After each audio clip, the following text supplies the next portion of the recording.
ఉదయకాల సమయంలో 2 సందేశాలు మనం వినగలిగాం. అంటే నేను చెప్పిన 2 సందేశాలు, అన్న చెప్పిన 2 సందేశాలు, ఒక 4 సందేశాలు మనం విన్నాం. ఈ రాత్రి కూడా మరొక 2 సందేశాలు మనం వినడానికి మనం మనోత్వంగా సిద్ధపడదాం. ప్రభు సహాయం కోరుకుందాం. సమయంలో ఒక భక్తుని యొక్క జీవితంలో నుండి ఉన్నటువంటి కొన్ని అంశాలుగా యోసేపు జీవితంలో నుండి కొన్ని మాటలు మనం తెలియజేసుకుంటూ ఉన్నాం. ఈరోజు కూడా మొదటిగా ఆశీర్వదించబడిన యోసేపు అనే మాటలు చెప్పుకున్నాం. తర్వాత దేవుడు తోడుగా ఉన్న యోసేపు అని నేర్చుకున్నాం. రాత్రి పాపములకు దూరమైన యోసేపు అని నేర్చుకున్నాం. ఉదయం దేవుని కనపరిచిన యోసేపు, మధ్యాహ్న సమయంలో దేవునికి భయపడిన యోసేపు, ఇప్పుడు ప్రేమ కలిగిన యోసేపు. చెప్పండి, ప్రేమ కలిగిన యోసేపు.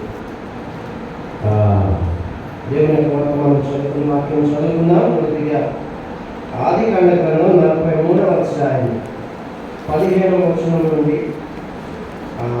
చదువుకుందాం. ఆ మనుషులు ఆ కానుకను తీసుకుని చేతిలో రెట్టింపు రూపలను తమ వెంట బెన్యామీనును తీసుకుని లేచి ఐగుప్తులకు వెళ్ళి యోసేపు ఎదుట నిలిచిరి. యోసేపు వారితో ఉన్న బెన్యామీనును చూచి తన గృహ నిర్వాహకుడైన వారితో, ఈ మనుషులను ఇంటికి తీసుకుని పోయి ఒక వేటను కోసి వంటను సిద్ధం చేయించును. మధ్యాహ్నం ఈ మనుషులు నాకు భోజనం చేయుదని చెప్పాను. యోసేపు చెప్పినట్టు అతను చేసి ఆ మనుషులను యోసేపు ఇంటికి తీసుకుని పోయాను. ఆ మనుషులు యోసేపు ఇంటికి రప్పింపబడినప్పుడు వారు భయపడి, మొదట మన గోనెలో తిరిగి పెట్టబడిన రూకల నిమిత్తం అతడు మన మీదకి అకస్మాత్తుగా వచ్చి మీద పడి మనల్ని దాసులుగా చెరపట్టి మన గాడిదలను తీసుకున్నకు లోపలికి తెప్పించానని అనుకునేది. 43వ అధ్యాయం 30వ వచనం చదువుకున్నాం. 43వ అధ్యాయం 30వ వచనం. అప్పుడు తన తమ్ముని మీద యోసేపునకు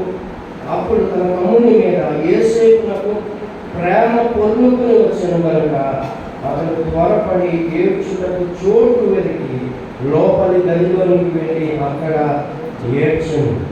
ఆదికాండ గ్రంథం 50వ అధ్యాయం 21వ వచనం. ఆదికాండ గ్రంథం 50వ అధ్యాయం 21వ వచనాన్ని మనం చదువుతున్నాం. ఆదికాండ గ్రంథం 50వ అధ్యాయం 21వ వచనం. కాబట్టి భయపడకుడి, నేను మిమ్మల్ని మీ పిల్లలను పోషించదనని చెప్పి వారిని ఆదరించి వారితో ప్రీతిగా మాట్లాడేను. ప్రార్థన చేస్తుంది. పరిశుద్ధుడా, ప్రేమ కలిగిన మా ప్రియ పరలోకపు తండ్రి, నీ ఘనమైన ఉన్నతమైన శ్రేష్టమైన నామానికి వందనాలు స్తోత్రాలు చెబుతూ ఉన్నాను. ఈ రాత్రి ప్రభు మరొకసారి ఇలాగ నీ వాక్యాన్ని వినగలిగేటువంటి సమయాన్ని మీరు మాకు ఇచ్చినందుకు స్తోత్రం. అయినా మీరు ఏర్పాటు చేసి ప్రభా స్థానిక సంఘం ద్వారా ఈ యొక్క క్రైస్తవ జీవ రక్షణ సభలు ఏర్పాటు చేయించి నేను మీ సంఘానికి కావాల్సిన వర్తమానాన్ని ప్రభా మీరు వినిపిస్తున్నందుకు స్తోత్రం చెల్లిస్తున్నాం. ఆయన వింటున్నట్టు మేము ప్రభా విడిచిపెట్టేవారిగా కాకుండా గ్రహించేవారిగా, గైకునేవారిగా, అవలంబించేవారిగా ఉండి నాయన నీ కృపలో ఎదిగి నువ్వు ఇచ్చే భూ సంబంధమైన ఆశీర్వాదాన్ని, పరలోక సంబంధమైన ఆశీర్వాదాన్ని పొందుకోగలిగే మనసును మీరు మాకు ఇస్తారని, అటువంటి అవకాశం మాకు ఇస్తారని ఆశపడుతున్నాం. ఈ రాత్రి కూడా 2 సందేశాలు వినాలని ఆశపడుతూ ఉండగా ప్రభు మొదటి సందేశాన్ని వినడానికి నీ పక్షాన్ని నిలబడ్డానైనా మీరు బలపరిచి వాడుకోనైనా నీ ఆత్మాధీనంలో స్వాధీనంలో నన్ను బలపరిచి వాడుకుంటామని ఆశపడుతున్నాను. ప్రభా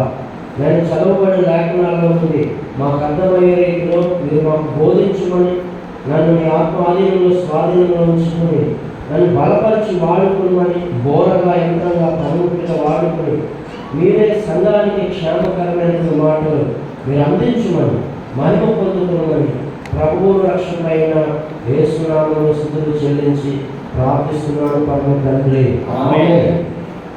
ఇక్కడ మనం చదువుకున్నటువంటి మాటలు 3 విషయాలలో కూడా యోసేపు తన అన్నల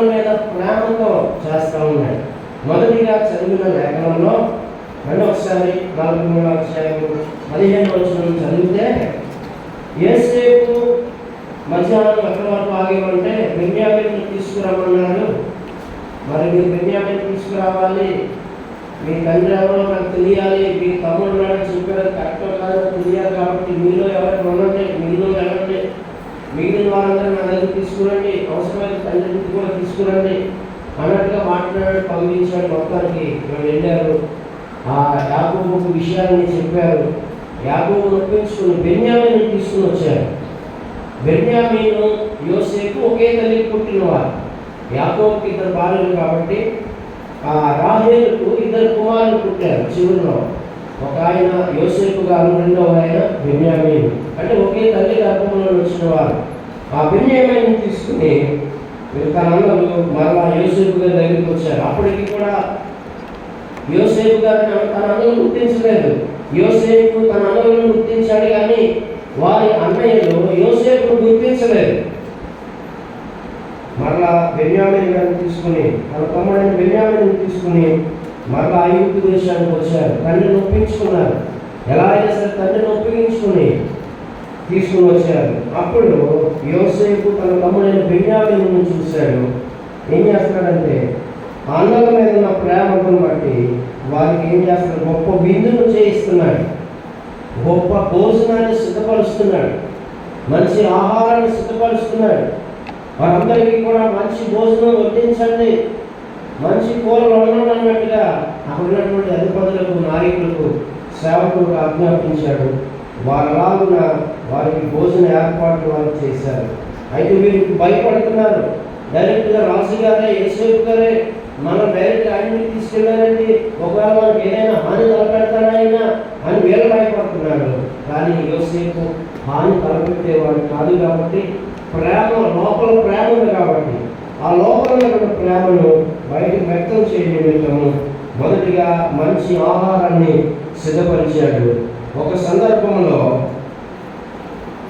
ఆహారం అయిపోయిన తర్వాత తానెవరో బయలుపరుచుకున్నాడు.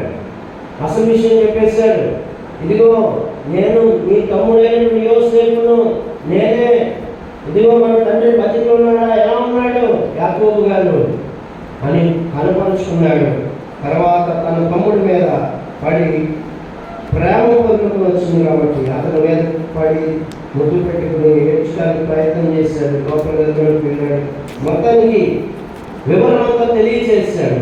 చేసిన తర్వాత వాళ్ళకి అర్థమైంది, అబ్బో మేము చాలా తప్పు చేసాం, ఇదిగో ఆ రోజు అనవసరంగా మన తమ్ముడిని మనం గాయపరిచాం, ఇప్పుడు ఆయన చేతికి దేవుడు మనల్ని అప్పగించాడు, ఈయన ఏం చేస్తాడో ఏంటో టెన్షన్ పడతా ఉంటే 50వ అధ్యాయం 21వ వచనంలో చదువుకున్న మాట ప్రకారం ఏం చెప్తున్నాడో తెలుసా, మీరు భయపడద్దు, కాబట్టి మీరు భయపడకూడదు, నేను మిమ్మల్ని మీ పిల్లలను పోషించదనని చెప్పి వారిని ఆదరించి వారితో ప్రీతిగా ప్రేమగా మాట్లాడాడు.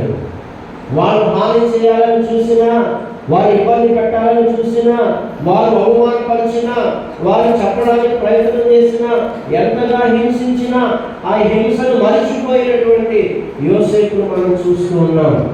దేవుని పిల్లలుగా ఉన్నప్పుడు మనల్ని హింసించే వారి కొరకు ప్రార్థన చేయమని దేవుడు చెప్తూ ఉన్నాడు. హింసించే వారి కొరకు ప్రార్థించాలి, వారిని ప్రేమించాలి, మీ ప్రేమను వ్యక్తం చేయాలి.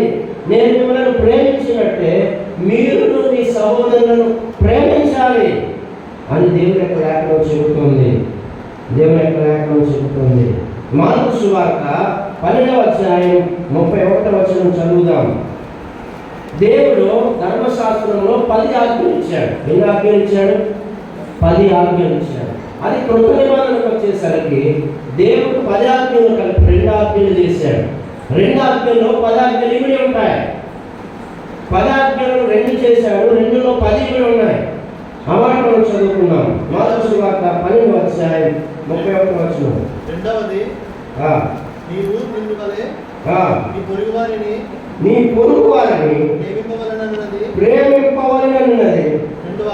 రెండవ ఆజ్ఞ అని మనం చదువుకుంటున్నాం. మార్కు సువార్త 12వ అధ్యాయం 31వ వచనంలో మనం ఆలోచన చేస్తే నీవు అలాగ 29 నుంచి చదువుకున్నావు. అందుకు యేసు ప్రధానమైనది ఏదనగా, ఓ ఇశ్రాయేలు వినుము, మన దేవుడైన ప్రభువును, అద్వితీయుడైన ప్రభువును నీవు నీ పూర్ణ హృదయంతో, నీ పూర్ణాత్మతోను, నీ పూర్ణ వివేకముతోను, నీ పూర్ణ బలముతోను నీ దేవుడైన యెహోవాను ప్రభువును ప్రేమింపవలెననేది ప్రధానమైన ఆజ్ఞ. రెండవ ఆజ్ఞ ఏదనగా, నిన్ను వలె నీ పొరుగు వారిని ప్రేమించవాలనేది రెండవ ఆజ్ఞ. పదాజ్ఞలను రెండు చేశాడు. రెండింటిలో కూడా ప్రేమ అనే మాటను పొందుపరిచాడు.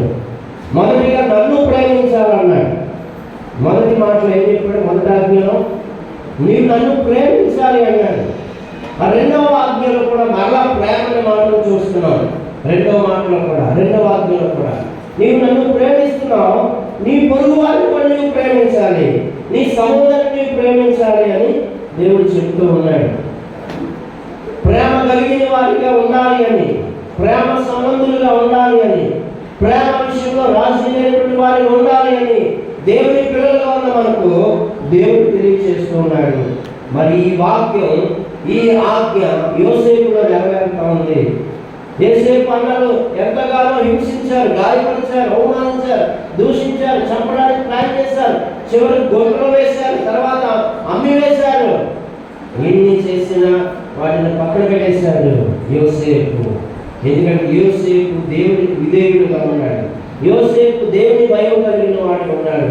యోసేపు దేవునికి ఇష్టడుగా ఉన్నాడు కాబట్టి, యోసేపు మంచి భక్తుడుగా ఉన్నాడు కాబట్టి యోసేపు వీటిని విడిచిపెట్టి తన అన్నలను, తన సహోదరులను ప్రేమిస్తున్నాడు. ప్రీతిగా వారితో మాట్లాడుతూ ఉన్నాడు. దేవుడు చెప్పినట్టుగా నిన్ను వారిని పొరుగు వారిని ప్రేమించమన్నప్పుడు ఆ ఆజ్ఞను, ఆ మాటను గాయపడుతున్నాడు. ఆ మాటకు విధేయత చూపినటువంటి యోసేపుగా మనం చూస్తున్నాం. అందుకే యోసేపు ఆశీర్వదించబడ్డాడు. యోసేపు జీవితం ఫలభరితంగా ఉంది. యోసేపు జీవితం అనేక మందికి ఆశీర్వాదాన్ని పంచేదిగా ఉండడానికి ప్రభు సహాయం చేశాడు. ప్రేమ కలిగిన యోసేపు, ప్రేమించిన యోసేపు. అసలు ప్రేమ అనే దానికి అర్థం ఏంటో దేవుని యొక్క లేఖనం చెబుతోంది. ప్రేమించడం అంటే మాటలు. దేవుని ప్రేమించడం అంటే ఏమిటి? దేవుడు మనల్ని ప్రేమించమన్నాడు. మనలను సహోదరులు ప్రేమించమని దేవుడు చెప్తున్నాడు. ఆయన కూడా మనల్ని ప్రేమించాడు. ఒక మాట చదువుకుందాం. యోహాను మొదటి పత్రిక 5వ అధ్యాయం. యోహాను మొదటి పత్రిక 5వ అధ్యాయము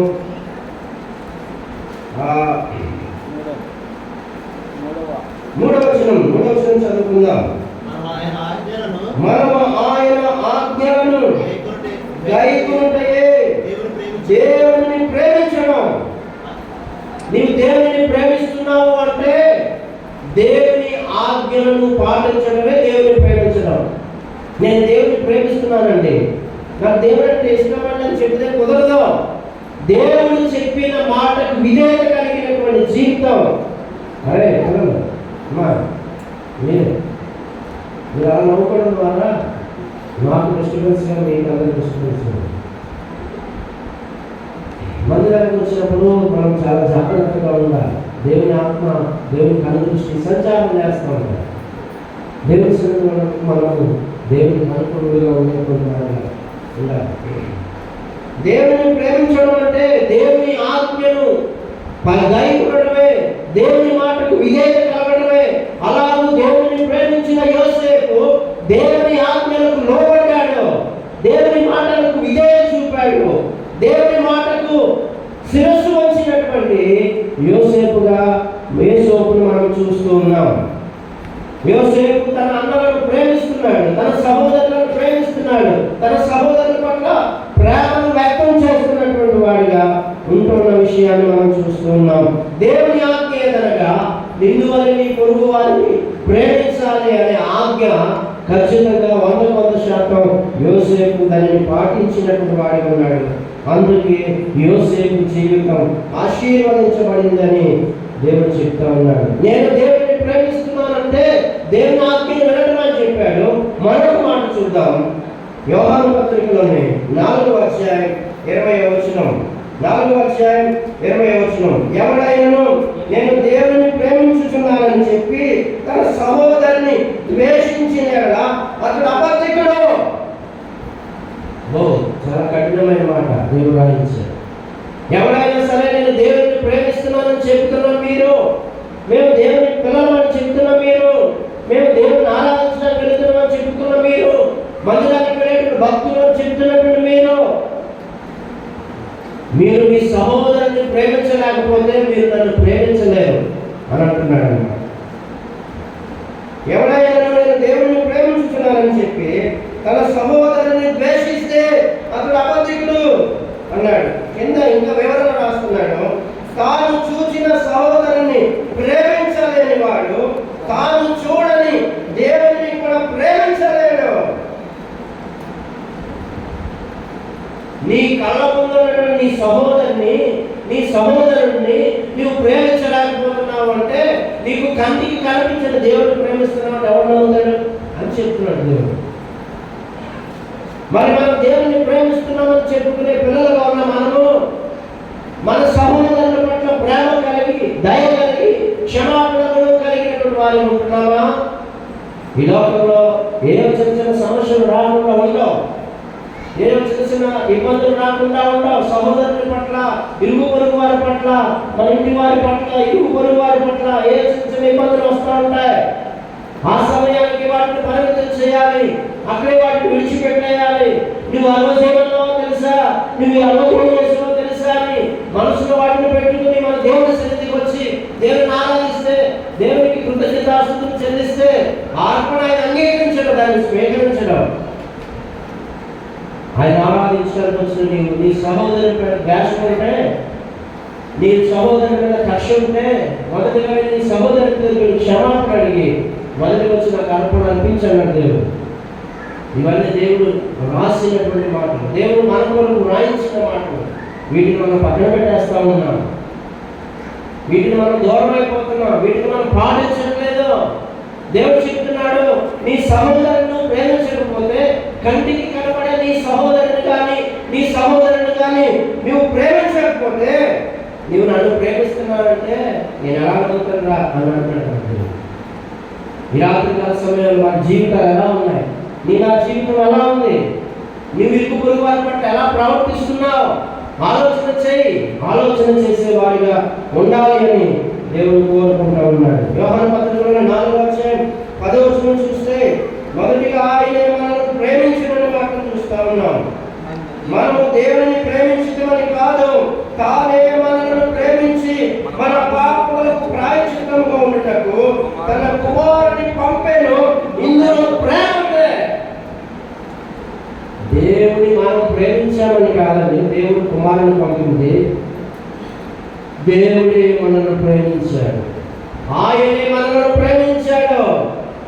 ఆయన మనల్ని ప్రేమించి మన మీద ఉన్న ప్రేమతో తన అద్వితీయ కుమారుణ్ణి, తన ప్రియ కుమారుణ్ణి ఈ లోకానికి ఆయన పంపించాడు.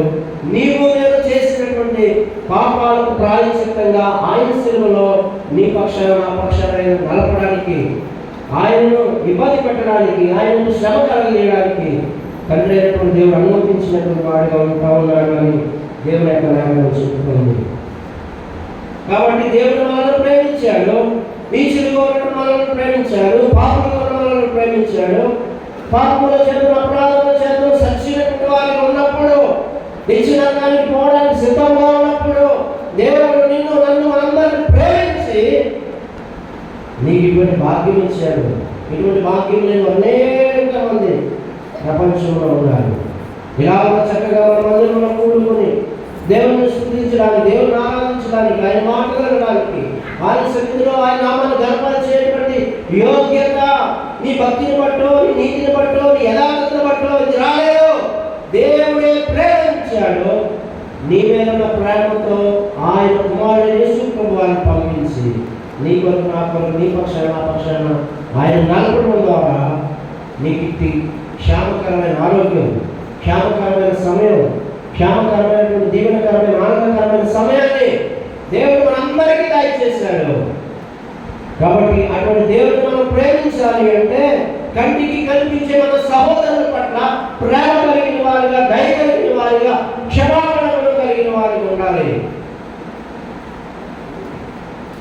వారిని మనం ప్రేమించడం కొరకు, ఎదుటి వారి యొక్క క్షేమాన్ని మనం కోరుకోవడం కొరకు మనం ఒక మెట్టు కిందకు దిగడం వల్ల మన స్టేటస్ ఏం పాడైపోదు, నీ డిగ్రీకి ఏం భంగం కలగదు. దేవుని కనపరచడం కొరకు ఈ లోకంలో మనం అవమానం పొందడానికి మనం సిద్ధపడే వారికి ఉండాలి. రాత్రికాల సమయంలో చదువుకున్నాం కదా, కీడును విడిచిపెట్టాలి, మేలును కోరుకోవాలి. కీడును విడిచిపెట్టేవారు ఉండాలి, పాపాన్ని విడిచిపెట్టేవారు ఉండాలి, మేలు చేసేవారు ఉండాలి. నీకు చేతనైతే మేలు చేయాలి, నీకు నీ దగ్గర ఉంటే సహాయం చేసేవారు ఉండాలి. కానీ కీడు మాత్రం చేసేవారు మనం ఉండకూడదు. మనం ఎందుకంటే దేవుని పిల్లలం కాబట్టి, ఎందుకంటే మనం దేవుని ఆరాధించడం కాబట్టి, దేవుని యొక్క భక్తులుగా చేయబడ్డాం కాబట్టి, నీతిమంతులుగా చేయబడ్డాం కాబట్టి. ఈ రోజున మన జీవితాలు ఎలా ఉంటున్నాయి? ప్రేమ విషయంలో మనం ఎలా ఉంటున్నాం? దేవుడు కోరుకున్నట్టుగా, దేవుడు మెచ్చుకునే భక్తిని చేసే విధంగా మన జీవితాలు ఉంటున్నాయా? ఆలోచన చేసేవారు ఉండాలి అని దేవుని యొక్క లేఖనం చెబుతోంది. కొరింథీయులకు రాసిన మొదటి పత్రిక 14వ వచనం మనం చదువుకుంటే, కొరింథీయులకు రాసిన మొదటి పత్రిక 14వ అధ్యాయం 1వ వచనంలో అక్కడ భక్తుడు రాస్తున్నాడు, ప్రేమ కలిగి ఉండుటకు ప్రయాసపడుడి అన్నాడు. ప్రేమ కలిగి ఉండడానికి ఏమోంట? ప్రయాసపడాలి. ప్రేమ కలిగి ఉండడం కొరకు ప్రయాసపడాలి. నిశ్చయంగా నిజంగా 100% కష్టమైంది. ప్రయాసపడాలి ప్రేమ కొరకు, ఎదుటి వారిని ప్రేమించడం కొరకు, ఎదుటి వారి క్షేమం కోరుకోవడం కొరకు, సహోదరుల పట్ల ప్రేమ కలిగి ఉండడం కొరకు మనం ఏం చేయాలి? ప్రయాసపడాలి అనుకో దేవుడు చెప్తూ ఉన్నాడు. మీ కుటుంబం కొరకు ప్రయాసపడుతున్నావు, నీ బిడ్డల కొరకు ప్రయాసపడుతున్నావు, నీ భార్య కొరకు ప్రయాసపడుతున్నావు, ఉద్యోగంలో ప్రయాసపడుతున్నావు, చదువులో ప్రయాసపడుతున్నావు, వ్యాపార విషయంలో ప్రయాసపడుతున్నావు, నీకు ఇవ్వబడిన పనులన్నింటిలో ప్రయాసపడుతున్నావు. దానికంటే ముఖ్యమైనది ప్రేమ కలిగి ఉండడానికి ప్రయాసపడాలి. ప్రయాసంతో కూడిన ప్రేమను అనేక మందికి మనం పంచాలి. ప్రయాసపడే వారిగా ఉండాలి అని ప్రభు చెప్తూ ఉన్నాడు. 10వ అధ్యాయంలో మాట్లాడి చదువుకుందాం. కొరింథీయులకు రాసిన మొదటి పత్రిక 10వ అధ్యాయం ప్రేమ లేని వాడి గురించి ఎలా ఉంటాడో చెప్తూ ఉన్నాడు. ఆ 10వ అధ్యాయం నుంచి ప్రేమ లేని వాడు ఎలా ఉంటాడు? మనుషుల భాషలతోనైనను దేవదూతల భాషలతోనైనను నేను మాట్లాడినను ప్రేమ లేని వాడనైతే రోగడి కంచును గరగలనై ఉండును. ఏమన్నాడు? మనుషుల భాషతోనైనా దేవదూతల భాషతోనైనా మనం మాట్లాడినా, లేక ఒక సేవకుడు అయినా, ఒక సువార్తికుడు అయినా, ఒక పెద్దవైనా, ఒక మంచి పరిచారకుడు అయినా, మంచి టీచర్ అయినా, మంచి బీచర్ అయినా, మంచి హోదా కలిగిన వాడు అయినా, నీకు ఎవరైనా సరే నీలో ప్రేమ లేకపోతే వ్యర్థుడో నీలో ప్రేమ లేకపోతే అది మంచి భక్తి కాదు అన్నట్లు చెప్తా ఉన్నాడు. ఇంకేమన్నాడు? ప్రవచించి కృపావరము కలిగి మర్మములను జ్ఞానవంతి ఎరిగిన వాడైనను కొందరు తగిలింపగల పరిపూర్ణ విశ్వాసం గలవాడైనను ప్రేమ లేని వాడైతే నేను వ్యర్థుడను.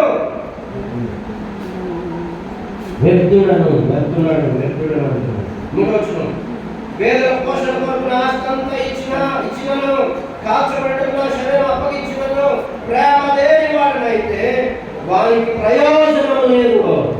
ఎంత వివరణ పరిశుద్ధాత్మ దేవుడు రాయించాడండి.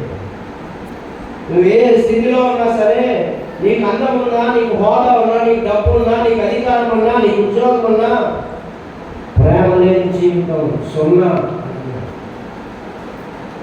భక్తులుగా పాడడం ప్రేమ లేని వాడు వ్యర్థులను పాట పెద్దలు రాస్తారు. అయితే ప్రేమ లక్షణాలు చెప్తా ఉన్నాడు 4వ వచనం నుండి. ప్రేమ దీర్ఘకాలము సహించును, దయచూపును, ప్రేమ మత్సరపడదు, ప్రేమ డంబంగా ప్రవర్తింపదు, అది పొందదు, అమర్యాదగా నడవదు, స్వప్రయోజనము విచారించుకోదు, త్వరగా కోపపడదు, అపకార మనసులో ఉంచుకోదు, దుర్నీతి విషయమై సంతోషపడక సత్యమందు సంతోషించును, అన్నిటికంటే తాలుకొనును, అన్నిటినీ నమ్మును, అన్నిటినీ నిరీక్షించును, అన్నిటినీ ఓర్చును. ప్రేమ శాశ్వత కాలము. నేను ఆగదు మీరు అర్థమైంది. ప్రేమ శాశ్వత కాలము ఉండను. ప్రేమ శాశ్వత కాలం ఉండేది. ఆ ప్రేమను కలిగినటువంటి జీవితం నీవు నేను కలిగి ఉంటే ఆ ప్రేమకు కలిగిన జీవితానికి వచ్చే ప్రతిఫలం యోసేపు ఆశీర్వదించబడ్డాడు. నీవు నేను కూడా దేవుని చేతిలో ఆశీర్వాదకరమైన పాత్రగా దేవుడిని చేసుకుంటాడు, మనల్ని చేసుకుంటాడు. ప్రేమ లేని వాడు వ్యర్థుడు అన్నాడు. చూసిన సహోదరుని ప్రేమించలేకపోతే వాడు నన్ను ప్రేమించలేడు. ప్రేమ కలిగి ఉన్నట్టుకు ప్రయాసపడాలి అని దేవుడు కోరుకుంటూ ఉన్నాడు. మనందరం కూడా ఒక సంఘంలో ఉన్నటువంటి మనం సహోదర ప్రేమ కలిగిన వారుగా ఉండాలని దేవుడు కోరుకుంటూ ఉన్నాడు. సహోదరులు ఐక్యత కలిగి నివసించుట ఎంతో మేలు, ఎంతో మనోహరం అన్నాడు భక్తుడు. ఎలా ఉండాలి? ప్రేమ కలిగి ఉండడం ద్వారా ఎంతో మేలు ఉందన్నాడు, ఎంతో మనోహరంగా ఉన్నదన్నాడు. సహోదరులు అనగా అర్థం ఏంటి? సహోదరులు అంటే అర్థం ఏంటి? సహోదరులు అంటే ఒకే ఉదరం నుండి వచ్చిన వారని అర్థం, లేక ఒకే ద్వారం నుండి వచ్చిన వారని అర్థం. అలాగే మనం అందరం కూడా యేసు క్రీస్తు అనేటువంటి ద్వారం కూడా ప్రభు దగ్గరికి వచ్చాం, దేవుడి దగ్గరికి వచ్చాం. మనందరం సహోదరులు, మనందరం ఒక కుటుంబస్తున్నాము. ఇక్కడ సంఘంలో మనందరం కూడా ఒకే కుటుంబ సభ్యులు. సంఘం అనగా ఒక పెద్ద కుటుంబం. ఆ కుటుంబానికి యజమానుడిగా దాని యొక్క బాధ్యతలను కొనసాగించడానికి దేవుడు మోసే గారికి ఆ బాధ్యతను అప్పగించారు.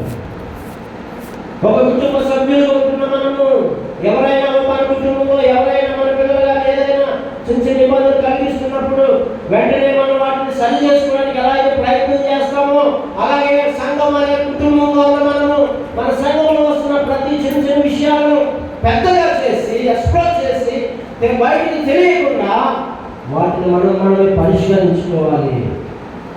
సంఘంలో ఏ విషయాలైనా జరుగుతూ ఉంటే వాటిని మనమే కూర్చొని పరిష్కరించుకోవాలి. ఎదుటి వారికి ఆ విషయాలు తెలియనివ్వకూడదు. సంఘంలో జరుగుతున్న విషయాలన్నీ మనమే ఆలోచన చేసుకుని సంఘ క్షేమాభివృద్ధి కొరకు మనందరము ప్రయాసపడేవారు ఉండాలి.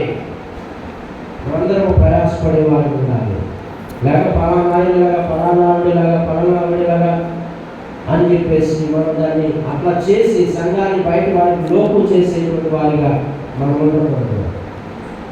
ఒక కుటుంబ సభ్యులుగా ఉన్న మనము మన కుటుంబాన్ని మనమే కాపాడుకున్నట్టుగా సంఘంలోని కుటుంబాన్ని కాపాడవలసిన బాధ్యత నీ మీద, నా మీద, మనందరి మీద దేవుడు పెట్టాడు.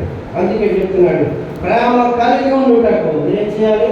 ప్రయాసపడాలి అంటున్నాడు. అవును, ప్రేమ కలిగి ఉండడానికి ప్రయాసపడాలి. నిజంగా అంత సామాన్యమైన విషయం కాదు. వాడు మనల్ని ప్రేమించినా ప్రేమించకపోయినా మనం వారిని ప్రేమించడం చాలా కష్టమే. బ్రదర్ వందనాడు చెప్పలేదు అంటాడు, అమ్మ వందనాడు చెప్పలేదు. అయినా సరే మనం వందనాలు చెప్తూనే ఉండాలి, అయినా సరే పలకరిస్తూనే ఉండాలి, అయినా సరే మనం వెంటాడుతూనే ఉండాలి. మనం చేసేది మనం చేస్తూనే ఉండాలి. మనం చెప్పేది నేను చెప్పట్లేదండి, నేను మాట్లాడినా ఆయన మాట్లాడట్లేదండి, ఆవిడ నాకు సంబంధం లేదంటే కుదరదు. ఇక్కడ ఒక సంఘంగా ఉన్నప్పుడు, ఒక కుటుంబంగా ఉన్నప్పుడు ప్రేమ కలిగి ఉండడానికి, ఐక్యతను కలిగి ఉండడానికి మనం ప్రయత్నం చేసే వారు ఉండాలి అని దేవుని యొక్క లేఖనం చెబుతుంది. అయితే అలాగే మనం దేవుడిని ప్రేమించడం ద్వారా మనకు వచ్చేటువంటి కొన్ని లాభకరమైన విషయాలు అవి కూడా మనం చూడాలి కదా. ఏ పని చేసినా లాభం ఆశించిన వాళ్ళు ఎవరే పని చేయరు. అలాగే మనం దేవుడు ప్రేమించమన్నాడు, అలాగే దేవుడు కోరుకున్నట్టుగా మనం ఆయన ప్రేమిస్తే దేవుడు మనకేం చేస్తాడు? నిర్గమాకాండ గ్రంథం 20వ అధ్యాయం 6వ వచనం. నిర్గమాకాండ గ్రంథం 20వ అధ్యాయం 6వ వచనం.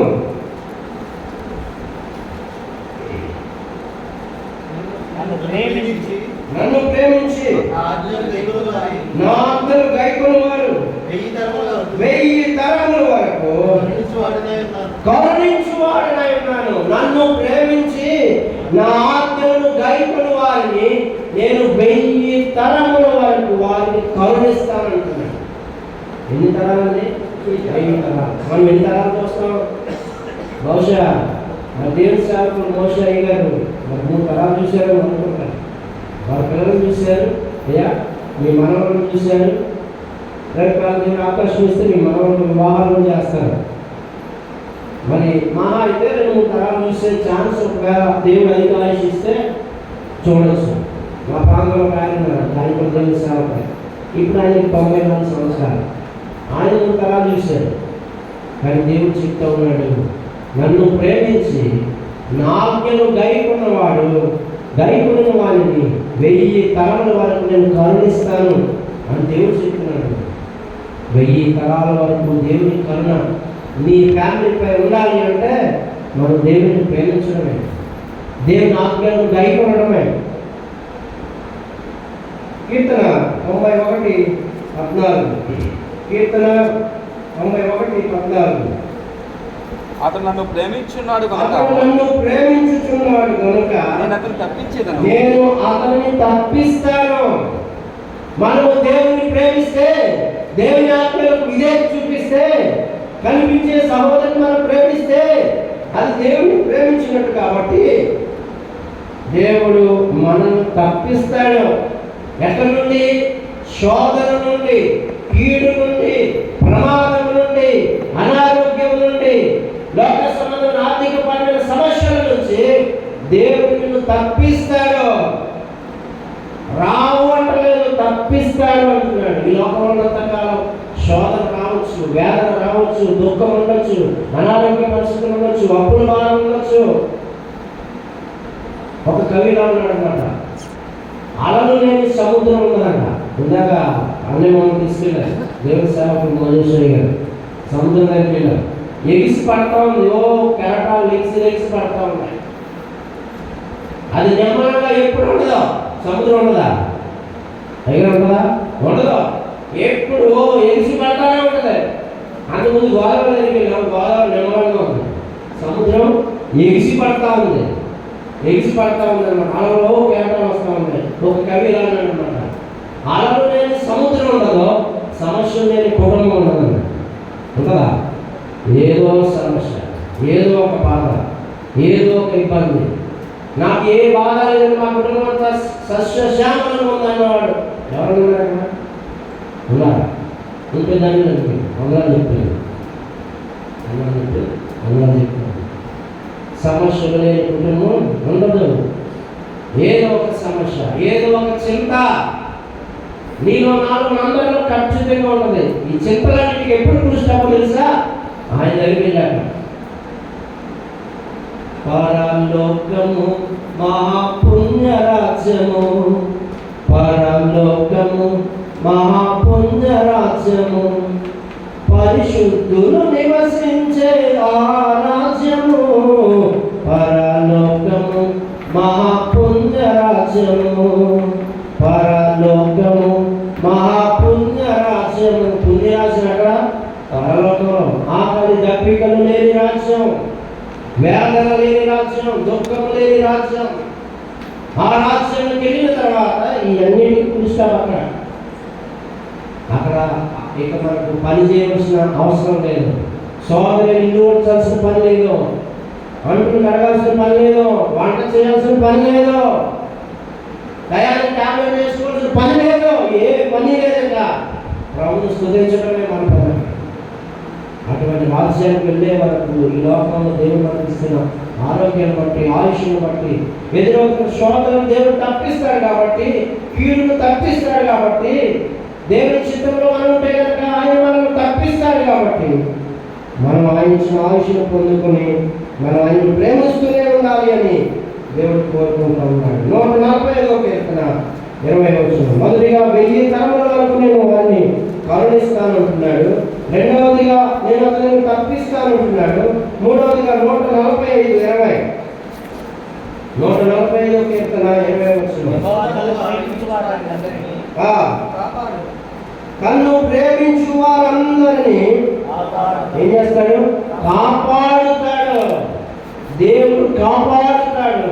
కాపాడే దేవుడు మన దేవుడు, నడిపించే దేవుడు, విడిపించే దేవుడు, సంతోషపరిచే దేవుడు మన దేవుడు. అందుకే సందేహమే లేదు. కలుగులో కష్టంలో, వ్యాధులో, బాధలో, శోధనలో, దుఃఖంలో, చీకటిలో, ఆ ఏ విషయంలోనైనా దేవుడు మనల్ని కాపాడేవాడిగా ఉంటాడు. నీకు కాపుదల ఉండడానికి తన దూతను పంపుతాడు. యెహోవాను భయభక్తులు గల వారి చుట్టూ ఆయన దూత కావలి వారిని రక్షించును, కాపాడును అన్నాడు. దూతను ఎందుకు చేసుకున్నాడు దేవుడు? ఎందుకు చేశాడు తెలుసా? 2 పనులు. ఒకటి, దేవుడిని స్తుతించడానికి. 2, ఆయన పిల్లలను మనకు కాపాడాలని ఉన్నాడు. దేవుడు తన దూతను చేశాడు. దేవుడు ఒకటి దేవుడిని స్తుతించడానికి, రెండవదిగా ఆయన స్తుతించే బిడ్డలుగా ఉన్న మనకు రక్షణ ఇవ్వడానికి. దేవుడు మనల్ని కాపాడేవాడు ఉంటాడు. ఎప్పుడు మనం ఆయన ప్రేమించినప్పుడు ఆయన మనల్ని కాపాడుతాడు.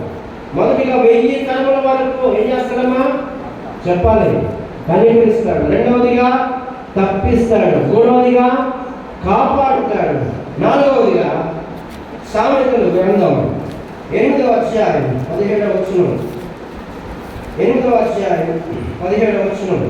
నన్ను ప్రేమించు వారిని నేను ప్రేమించుదును. నన్ను జాగ్రత్తగా వెతుకువారు నన్ను కనుగొందురు అంటున్నాడు. ఏమన్నా తెలుసా? నన్ను ప్రేమించు వారిని నేను ప్రేమిస్తాను. నన్ను ప్రేమించే వారిని నేను ప్రేమిస్తాను. నీ ప్రేమలో స్వార్థం ఉండొచ్చు, నీ ప్రేమలో స్వార్థంతో కూడిన ప్రేమ ఉండొచ్చు, కానీ ఏ స్వార్థము లేని ప్రేమతో ప్రభు నిన్ను ప్రేమిస్తాడు. స్వార్థం లేని ప్రేమతో మన సహోదరుని ప్రేమించినప్పుడు దేవుడు మనల్ని ప్రేమించేవాడిగా ఉంటా ఉన్నాడు. మొదటిగా 1000 తరముల వరకు కరుణిస్తానన్నాడు. రెండవదిగా తప్పిస్తానన్నాడు. చెప్పండి. మూడవదిగా కాపాడుతానన్నాడు. నాలుగవదిగా ప్రేమిస్తాను అంటున్నాడు. రోమీయులకు రాసిన పత్రిక 8వ అధ్యాయం. రోమీయులకు రాసిన పత్రిక 8వ అధ్యాయం 28వ వచనం. రోమీయులకు రాసిన పత్రిక 8వ అధ్యాయం దేవుని ప్రేమించు వారికి అనగా ఆయన సంకల్పము చొప్పున పిలువబడిన వారికి మేలు కలుగుటకై సమస్తమును సమకూడి జరుగునని ఎరుగుదుము. ఎవరికి మేలు చేస్తాడు దేవుడు? ఎవరికి సమస్తాన్ని సమకూరుస్తాడు దేవుడు? ఆయన ప్రేమించే వారికి, ఆయన ఆజ్ఞలను పాటించే వారికి, ఆయన మాటలు వినే వారికి దేవుడు సమస్తాన్ని సమకూరుస్తాడు. నీకు ఏ సమయానికి ఏది కావాలో దాన్ని ఒక ఆర్డర్లో పెడతాడు దేవుడు. నీవు ఆశపడినట్టుగా నీ జీవితాన్ని ఆశీర్వదించడానికి ఒక ఆర్డర్లో సమస్తాన్ని సమకూరుస్తాడు, సర్దుబాటు చేస్తాడు. నీకు మంచి చదువుకున్న తర్వాత మంచి ఉద్యోగం ఇవ్వచ్చు, ఉద్యోగం ఇచ్చిన తర్వాత మంచి వివాహం కలిగించవచ్చు, వివాహమైన తర్వాత పరిస్థితులు అనుకూలపరిచి కుటుంబాన్ని విస్తరింపజేయచ్చు. ఇవి చేస్తున్న కష్టార్జితాన్ని ఆశీర్వాదకరంగా అలా 1 by 1 ఆశీర్వాదాలతో దేవుడిని నడిపించవచ్చు. ఒక ఆటలో సమస్తాన్ని సమకూర్చేవాడిగా, మేలు కలుగుటగా సమస్తాన్ని సమకూర్చేటువంటి వాడిగా ఉంటాడు. ఎవరికి? దేవుని ప్రేమించే వారికి, దేవుని మాట విన్నవారికి, దేవుని ఆజ్ఞను గైకొన్న వారికి. మొదటి కొరింథీయులకు రాసిన పత్రిక 2వ అధ్యాయం. మొదటి కొరింథీయులకు రాసిన పత్రిక 2వ అధ్యాయం 9వ వచనం. ఇందును గురించి దేవుడు తన్ను ప్రేమించు వారి కొరకు ఏమి సిద్ధపరిచినో అది కంటికి కనబడలేదు, చెవికి వినబడలేదు, మనుషుని హృదయానికి గోచరము కాలేదు. దేవుని ప్రేమించే వారికి నీవు ఊహించని మేలుతో దేవుని తృప్తిపరుస్తాడని చెప్తా ఉన్నాడు. కొన్నిసార్లు చెప్పవచ్చు, మీ జీవితానికి కార్యం జరుగుంటే దేవుడు నా జీవితంలో నేను ఊహించిన దానికంటే అధికమైన మేలు నా దేవుడు నా జీవితంలో చేశాడని చెప్పగలిగే సంఘటన మీలో ఎన్నో జరగవచ్చు. సమస్తము సమకూరుస్తాడు. రెండవదిగా ఆయన సిద్ధపరిచిన మేలులు, కంటికి కనబడిన మేలులు, చెవికి వినబడిన మేలులు, హృదయానికి గోచరము కాని మేలుతో నిన్ను తృప్తిపరిచేటువంటి దేవుడిగా ఉంటా ఉన్నాడు. ఇవన్నీ ఎవరికి చేస్తాడు చెప్పండి, ఎవరికి చేస్తాడు? దేవుని ప్రేమించిన వారు. దేవుని ప్రేమించడం అంటే దేవుని ఆజ్ఞను కైకొనడం. ప్రేమించడం అంటే దేవుని మాట వినడం. అది మాత్రం ఖచ్చితంగా గుర్తుపెట్టుకోండి. దేవునికి లోబడడం, దేవునికి భయపడడం, దేవునికి గౌరవించడం, ఇవన్నీ యోసేపు అన్నీ చేసుకుంటూ వచ్చాడు. ఆశీర్వాదాలు ఎవరికి ఊరికే రావు, వస్తాయి ఊరికే, ఎప్పటికి రావు. డబ్బులు ఎప్పటికి ఇక్కడ ఊరికనే రావు అన్నట్టుగా ఎప్పటికి ఇక్కడ ఆశీర్వాదాలు ఊరికనే రావు. ఆశీర్వదించబడాలి అంటే కష్టపడాలి, ఆశీర్వదించబడాలంటే ప్రయాసపడాలి, ఆశీర్వదించాలంటే ఎంతో ఈ లోక సంబంధాలను ప్రభు సన్నిధికి వస్తూ ప్రభు పాదాలు పట్టుకుని ప్రభు ఏదైతే నీకు నేర్పిస్తున్నాడో, ఏదైతే బోధిస్తున్నాడో, నువ్వు చూసిన వాటిని విన్న వాటిని దాని ప్రకారం అనుసరించే వాడుగా, అనుసరించే దానిగా నీవు నేను అందరూ ఉండగలిగితే యోసేపును ఆశీర్వదించినట్టుగా నీ జీవితాన్ని, నా జీవితాన్ని ఆశీర్వదిస్తాడు. ఆశీర్వదించు ప్రభా, ఆశీర్వదించిన ఆయన, ఆశీర్వదించిన ఆయనని కన్నీరు కాసి కుదరదు. మనము క్రియాపూర్వకంగా కూడా దేవుడు కోరుకున్నట్టుగా జీవిస్తే ఆశీర్వాదాలు వెనకాల నోటగట్టుకుని దేవుడు తీసుకుని వస్తాడు. ఇంకొక మాట చివరిగా ఇంకొక మాట చదువుకున్నాం. యాకోబు పత్రిక 2వ అధ్యాయము 9వ వచనం. యాకోబు పత్రిక 2వ అధ్యాయం 9వ వచనంలో మీరు పక్షపాతం గలవారైతే ధర్మశాస్త్రం వలన అపరాధులని తీర్చబడి పాపం చేయవలదు.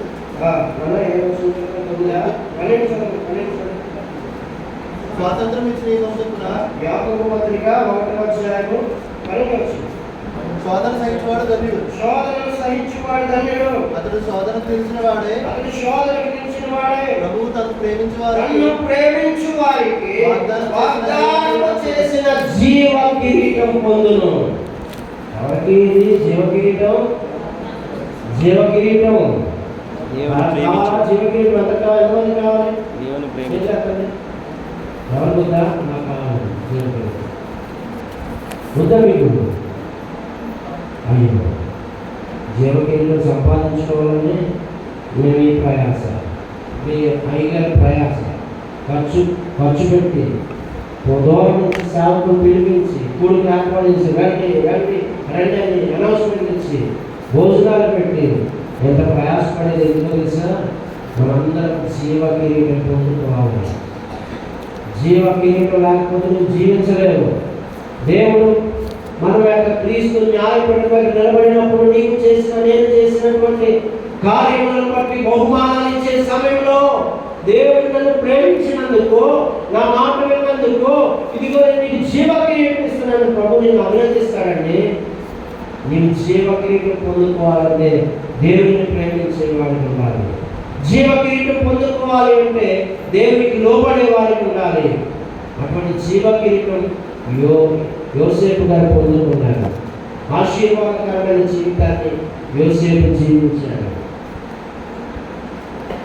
ప్రేమ కలిగిన చెప్పాలి, ప్రేమ కలిగిన యోసేపు.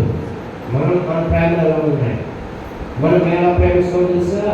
ఎవరైనా మనకు ఉదయకాలం అడ్డు పెట్టారనుకోండి, మనం ఏం చేస్తాం? 2 గంటలు అలగిస్తాం. అంటే ఏదో ఎవరైనా సహాయం చేస్తే వాళ్ళకి మాత్రం మనం సహాయం చేస్తాం. దేవుడు అలా ఒప్పుకోవట్లా.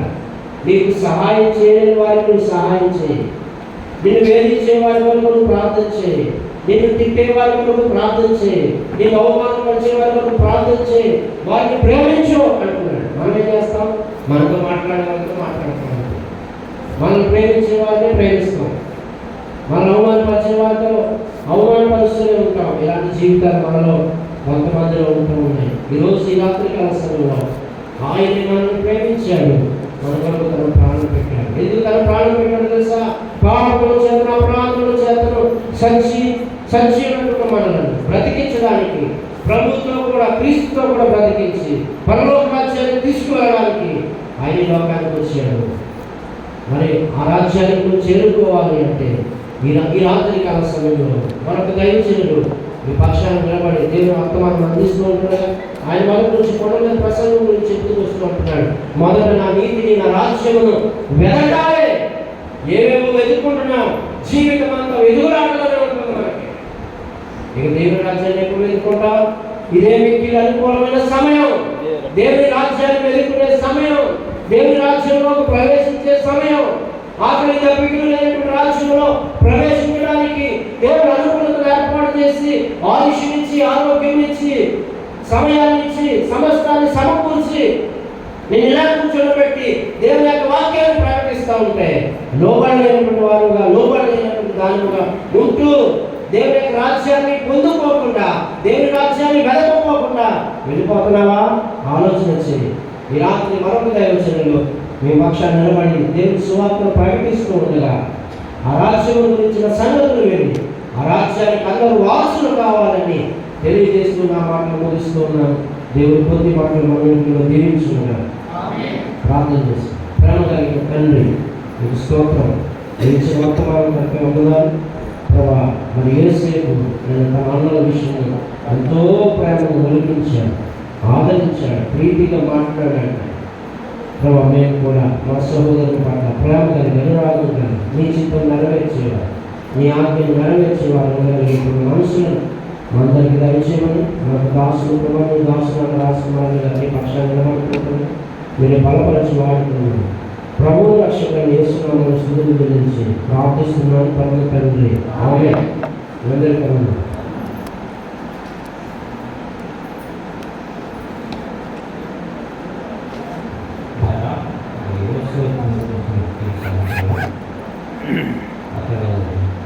ప్రేమించిన వాడుగా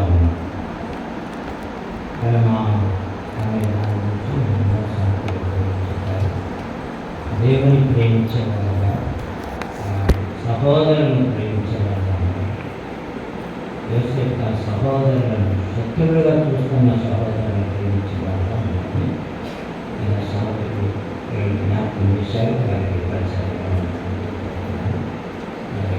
మీరు ఆనందకరంగా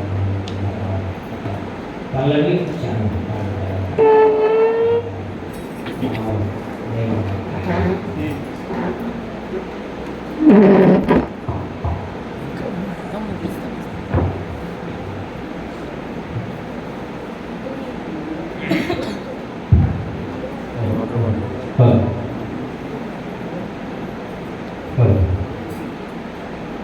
యేసు గురించి చక్కని మాటలు రాత్రికాల సమయంలో మరొక అంశాన్ని ప్రేమ అనే మాటను తీసుకుని దేవుని ప్రేమించే యేసు ఆ ప్రేమ వల్ల ఎన్ని ప్రయోజనాలు ఇలా పొందుకున్నాడు, దేవుడు ప్రేమించే వారికి ఎన్ని లాభాలు ఉన్నాయో చక్కగా తేటగా తెలియజేశారు. ఆ వాక్యాన్ని మీ యొక్క హృదయాల్లో బదిలిపరచుకోండి. వాక్య దేవుని దాసులు చెప్పిన మాటను ఉద్దేశించి ఒక చిన్న పాట పాడి మరొకసారి దేవుని నామాన్ని కనపరుస్తాం. కనురెప్ప పాడైన కనుమూయలేదు ప్రేమ ప్రేమ ప్రేమ, నిరుపేద స్థితిలో నన్ను దాటిపోలేదు ప్రేమ ప్రేమ ప్రేమ, కనురెప్ప పాడైన కనుమూయలేదు ప్రేమ ప్రేమ ప్రేమ, నిరుపేద స్థితిలో నన్ను దాటిపోలేదు ప్రేమ ప్రేమ ప్రేమ, పగలు వేయి పలకరిస్తుంది పరమును విడిచి నరువరించింది, పగలు వేయి పలకరిస్తుంది పరమును విడిచి నరువరించింది, కలవరిస్తుంది ప్రేమ, ప్రాణమిచ్చిన కలువరి ప్రేమ, కనురెప్ప పాడైన కనుమూయలేదు ప్రేమ ప్రేమ ప్రేమ, నిరుపేద స్థితిలో నన్ను దాటిపోలేదు ప్రేమ ప్రేమ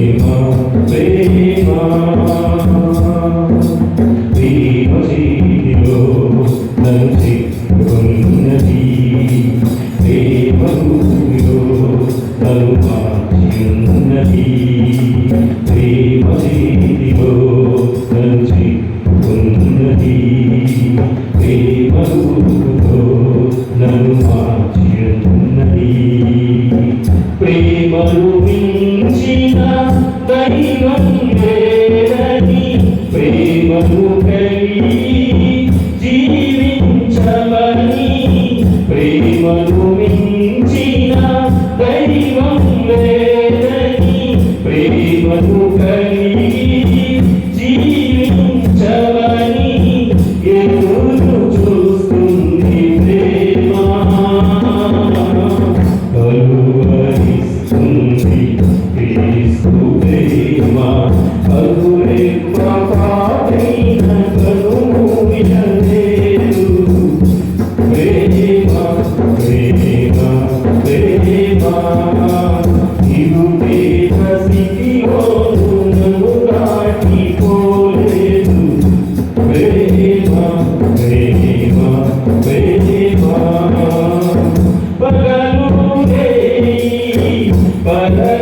పలకరిస్తుంది పరమును విడిచి నన్ను వరించింది పగలు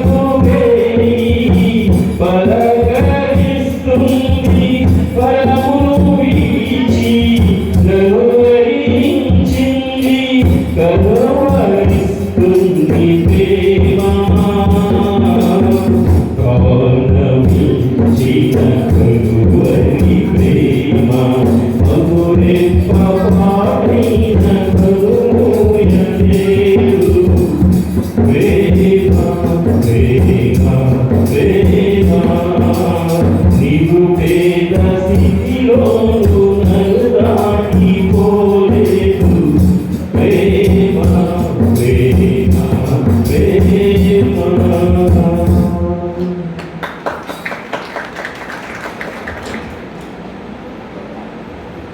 అలాగే అలవాటు పండుగ చేస్తూ సంఘాలు అది మంచిది ఆమె తప్పుదేనా మనం లేచి నేను పడి పాడదాం పాట వచ్చాను ప్రేమాలేని వాడనైనా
సమయాన్ని